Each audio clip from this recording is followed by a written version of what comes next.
नमस्कार, मैं हूं अनुज कुमार। आप देख रहे हैं हेडलाइन झारखंड। अभी हमारे साथ है राजद का युवा नेता भी हमारे साथ शामिल है, सुबोध पासवान जी, और मैं इनसे जानूंगा कि ये किस तरह से क्षेत्र में भ्रमणशील हैं और क्या कुछ लोगों को संदेश देना चाहेंगे। बहुत बहुत स्वागत है आपको हमारे चैनल में। और जैसा कि सुबोध जी, आप लगातार देखते हैं कि पूरा चतरा विधानसभा में लगातार भ्रमणशील हैं, आखिर आपकी क्या सोच है और क्या कुछ लोगों को संदेश देना चाहेंगे? देखिए, हम तो एक पार्टी के एक आम युवा और कार्यकर्ता हैं और हम अपने गांव-गांव, कस्बा-कस्बा घूम रहे हैं और लोगों को जागरूक कर रहे हैं, अपने पार्टी का काम कर रहे हैं। हम एक लालू प्रसाद यादव का और राष्ट्रीय जनता दल का एक मजबूत लाठी हैं और अपने पार्टी के बारे में, अपने पार्टी का विचारधारा के बारे में हम लोगों को जन जन तक उनका मैसेज पहुंचा रहे हैं। और मेरा घर ही चतरा विधानसभा के अंतर्गत में कुंदा में है, तो मैं लोगों के बीच में मिलता हूँ, जुलता हूँ, उनकी समस्याओं को मैं जानने का कोशिश करता हूँ।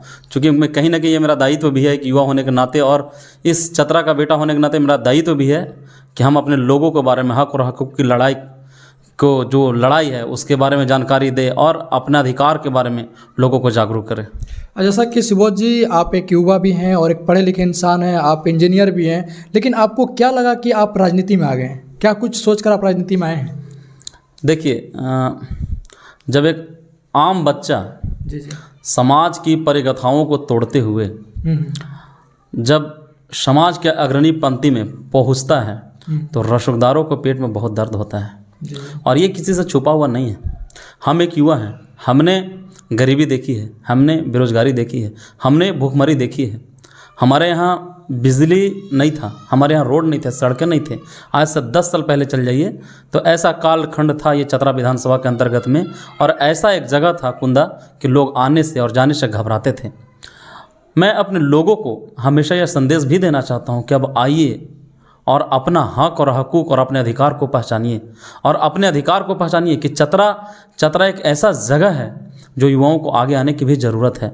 और हम आते हैं जब अपनी समस्याओं को देखते हुए, तो नहीं, मैंने सोचा कि कहीं ना कहीं तो कोई ना कोई तो इस लड़ाई के लिए आगे आएगा और मैं ही क्यों नहीं। तो मैं एक युवा होने के नाते अपने लोगों से मिलता हूं, उनका अधिकार के बारे में जानना चाहता हूं और उनका जो अधिकार, उनको मार्ग में घर घर तक पहुंचाना चाहता हूं। जैसा कि आप लगातार विधानसभा क्षेत्र में भ्रमणशील हैं, तो क्या अभी तक वैसा सरकार के द्वारा क्या कुछ होना चाहिए जो आपके विधानसभा क्षेत्र में, क्या कुछ कमियां हैं जो अभी तक नहीं सुधर पाया है?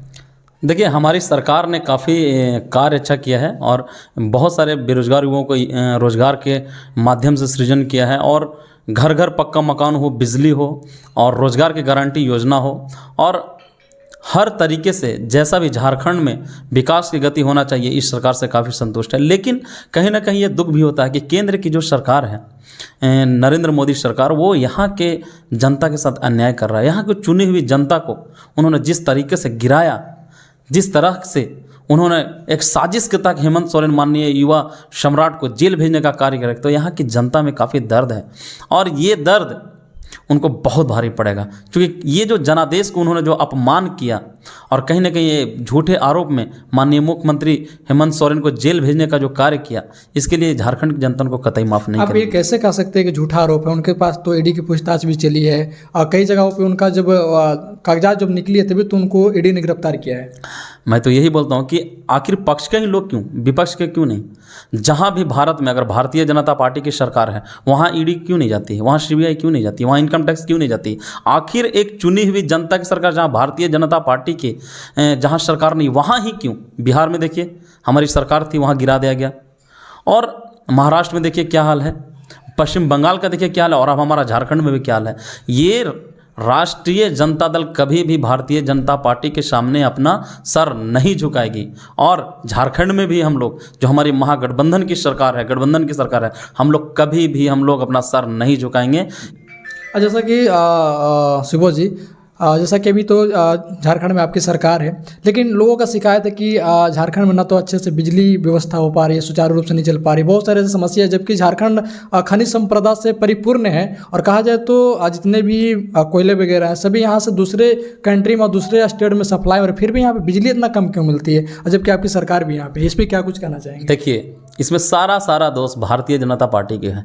जब से हमारा झारखंड बना है तब से मैक्सिमम सरकारें, मैक्सिमम विधायक जो चतरा से रहे हैं वो भारतीय जनता पार्टी के ही रहे हैं, और उन्होंने सही तरीके से कार्य नहीं किया। तो आरजेडी से ये आपके चतरा में विधायक भी हैं, वो मंत्री भी हैं, और हाल में उनको कृषि मंत्री भी का भी पद दिया गया है। उनके द्वारा क्या कुछ पहल किया जा रहा है?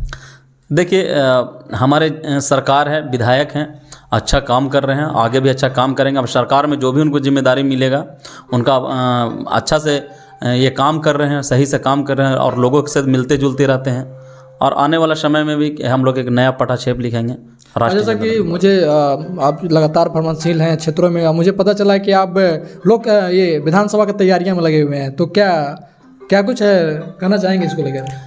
देखिए, लोग तो कुछ भी बोल सकते हैं। मैं एक राष्ट्रीय जनता दल का एक मजबूत लाठी हूँ, मजबूत सिपाही हूँ। मैं जैसा आपको पता कि पार्टी जो मुझसे बोलती है वो मैं करता हूँ। मैं पार्टी का एक मजबूत कार्यकर्ता हूँ और अपना घर घूम रहा हूँ, अपना लोगों से मिल रहा हूँ, उनका अधिकार के बारे में जान रहा हूँ, जो सरकार की जो योजना है उनके बारे में बता रहा हूँ। आज का व्यक्ति जब ऊँचे समाज में जाने की कोशिश करता है, ये रसोगदारों को पेट में बहुत दर्द होता है, लेकिन हम लोग घबराते नहीं हैं। उनको चुनौती हम सदा स्वीकार करते हैं और चतरा के लिए मेरा जान भी हमेशा से निछावर है। उनको जो करना रहे विरोधी करेंगे। मैं अपना घूमूंगा, अपना काम करूंगा और जनता के हित में हमेशा काम करता रहूंगा। अगर आपको यहाँ से चतरा विधानसभा क्षेत्र से अगर आपको लोग विधायक चुन लेते हैं तो सबसे पहला आपका पहला प्राथमिकता क्या होगी शिवो जी? देखिए, दावेदारी उम्मीदवारी ये पार्टियां तय करती हैं। मेरा मानना है और लोगों का ये सवाल है, मेरा सवाल नहीं, लोगों का ये सवाल है कि अगर आप विधायक बनते हैं तो सबसे पहले ये अपने क्षेत्र के लिए आप क्या कुछ करेंगे? मैं घूम रहा हूँ और ये जो दावेदारी या विधायक की चीज़, मैं एक दल से बंधा हुआ, दल का निष्ठा से बंधा हुआ हूँ।